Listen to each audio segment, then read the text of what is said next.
Innai silver mine. One day, an elderly woman who lived near the Innai silver mine suddenly disappeared. She had mild Alzheimer's and poor eyesight, so her neighbours panicked and put together a search party to find her. Everyone split up to search. Some searched the shopping district, others the residential area. She was elderly, so she couldn't have gone too far. Some also decided to search the nearby forests and mountains, just in case.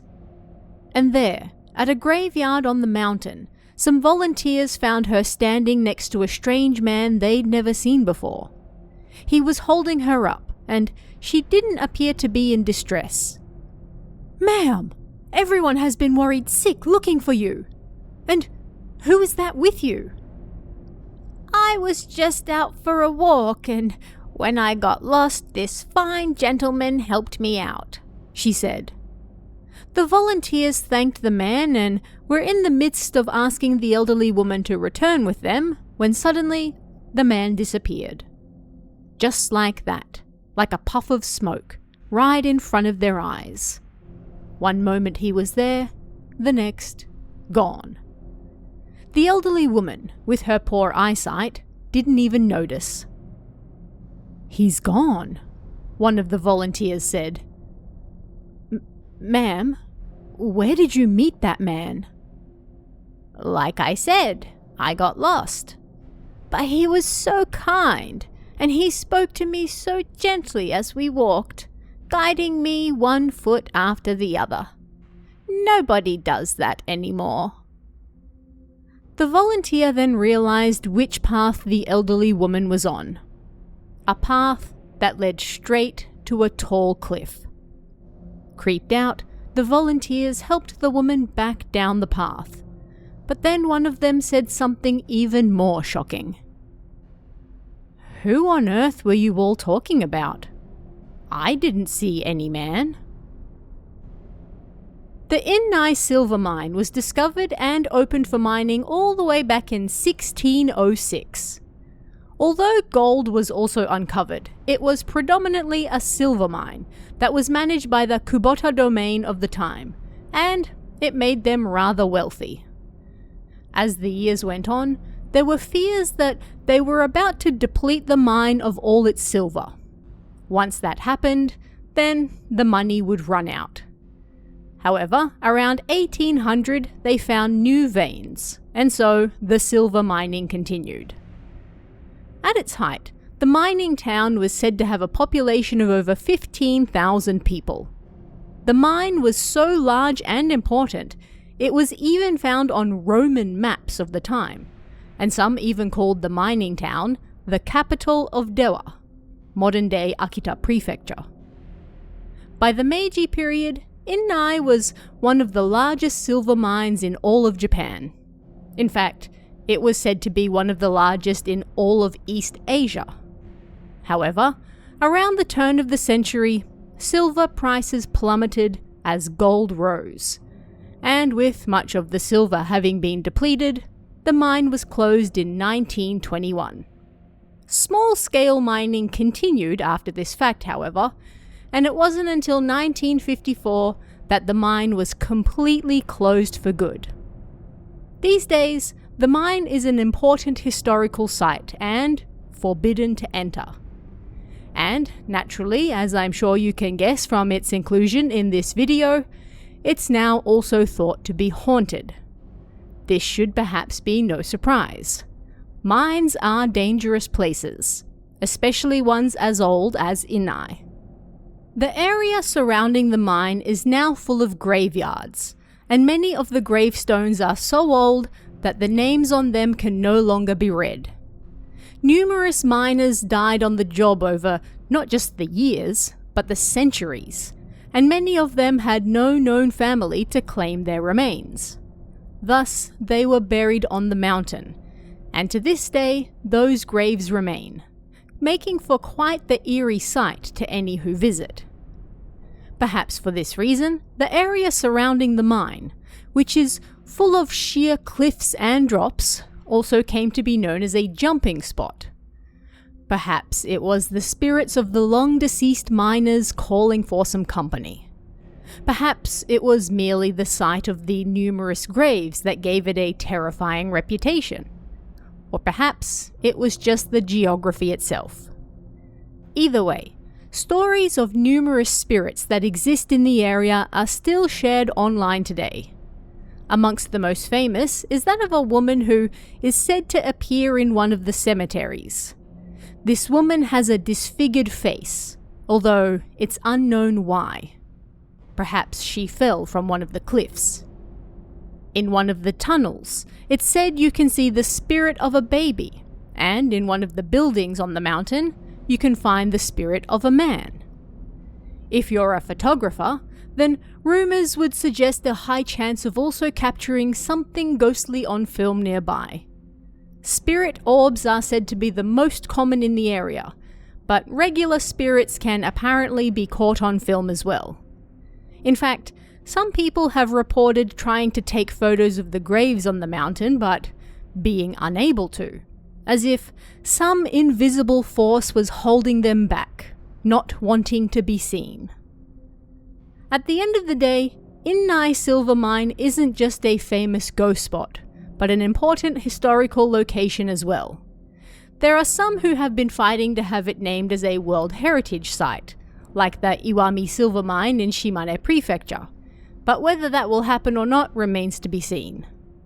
Either way, with a history going back over 400 years, there can be no denying its historical significance, but at the same time, it's not hard to see why the mine remains are now viewed as a, potentially, haunted location as well. Even if the stories of the ghosts supposedly haunting it are, well, rather general. Not every site needs a grand story to go with it. Sometimes a long history and general atmosphere is enough. Yuubetsu coal mine. It was October. The nights were starting to get longer and the weather colder. A young man from Obihiro in Hokkaido decided to head towards the abandoned Yuubetsu coal mine with 3 of his friends for a little test of courage. Who would prove to be the manliest of them all? They were about to find out. They piled into the car and drank merrily on their way. By the time they reached the mine late that night, the men were well and truly drunk. Of course, the group of young friends were entirely alone, not another soul in sight. Laughing and telling jokes, they approached the abandoned mining town in high spirits. Their goal was the infamous hospital, said to be the most dangerous spot of all. They shone their torches as they stepped inside the building. It was covered in graffiti, a sign of all who had ventured there before them. The pitch-black building was creepy. So creepy that the young man felt himself sober up rather quickly. They reached a terrace inside the building when suddenly they heard a high-pitched scream. It was a woman's scream. The group consisted of 4 men, and they didn't sense anyone else inside the building when they entered. The young man panicked and fled, his friends hot on his heels. Once they were safely outside, the young man turned and shone his torch on the entrance. He could hear the sound of countless footsteps running around inside, but he couldn't see anyone in the light of his torch. The group ran back to their car as fast as their feet would carry them, unable to withstand it any longer. As soon as they got in, the young man's phone rang. Who could that be? He wondered, and took the phone out of his pocket. The caller said, "Unknown number." He looked up to the corner of the screen. The phone was out of range. It continued to ring. His friends pleaded with the young man to get the hell out of there. He pressed answer on his phone and put the receiver to his ear. What sounded like a strong wind was blowing on the other end, but somewhere, deep in the distance, he could hear voices talking. Then, suddenly, he heard that shriek again, the one from the hospital. It was so loud that everyone in the car heard it. The young man hung up. Everyone else's phones rang all at once. They took off in the car, back towards town. The phones continued to ring the entire way, and it wasn't until they reached civilization that they all stopped at the same time. The group never went back to the mining town again, but immediately after, the young man changed his phone for a new one, just in case. In 2007, the Ministry of Economy, Trade and Industry in Japan designated the Yuubetsu coal mine in Hokkaido as a heritage of industrial modernization. The mine and its nearby railroad opened on January 17, 1923, and by 1964, it was seeing record coal production that helped propel Japanese industry to new heights. A town was built around the prosperous mine with its own hospital, school, and even theatre. Over 10,000 people lived there at its height. However, accident after accident gutted the mine, and in 1970 it was closed for good. These days, it sits abandoned deep in the mountains of Hokkaido, nature reclaiming what was once hers. But thanks to the METI designation, efforts are being undertaken to preserve this important piece of Japanese history. And as you might expect from its inclusion in this video, and the opening story, these days the Yuubetsu coal mine is also said to be haunted. The once proud buildings that stood tall and strong by the coal mine, full of life and laughter, now stand empty and abandoned. Shells of their former selves. Now little more than a dumping ground for unwanted rubbish, the once clean walls are now marked with graffiti by local teenagers who use the site for their kimodameshi, or tests of courage, during the night. It was a series of horrific accidents over the years that eventually brought the coal mine to an end. 1933. Gas explosion. 5 dead, several injured. 1935. Gas explosion. 95 dead. 1955. Gas explosion. 60 dead, 77 injured. 1967. Cave-in. 6 dead. 1968. Collapse. 4 dead. 1969. Gas explosion. 19 dead, 24 injured.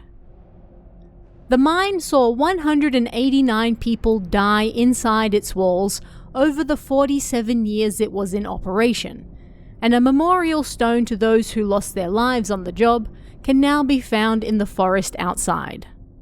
As the mine closed and people moved away, the city that had once thrived became a ghost town. Literally, according to some. The hospital in particular is said to be the most haunted area in town, and consequently, the most dangerous. Merely stepping foot inside the building can result in sudden and inexplicable dizziness, migraines, and uncontrollable shivering. It doesn't matter how strong your deikan, or ability to sense the supernatural, is. The spiritual energy trapped inside the hospital is so strong and so violent that even ordinary folk who've never seen a ghost in their lives can be afflicted by it. The operating room and morgue are said to be the worst, if you can make it that far. The hospital was completed only 2 years before the mine went out of operation. It was brand new. It wasn't built on the ruins of an old hospital, nor another building that might have transferred its angry spirits over. Some have questioned the validity of the hospital being the most violent of all buildings in the abandoned town, considering its lack of history. But it was in operation for 2 gas explosions, serving all who were killed and injured inside. Hospitals have been haunted for less. Whether the hospital, the town, or even the mine itself are actually haunted is up to each person to decide for him or herself. But thanks to the METI designation of Yuubetsu coal mine as a heritage of industrial modernization, at the very least, If any spirits do remain in the area today, they can rest well knowing their home will soon be well protected. But what did you guys think of this one? Let me know in the comments below, and if you'd like to help support this channel so you can see more content like this, please consider hitting that join button down below as well. Every bit of support really helps. Thanks guys, and I'll see you again next time.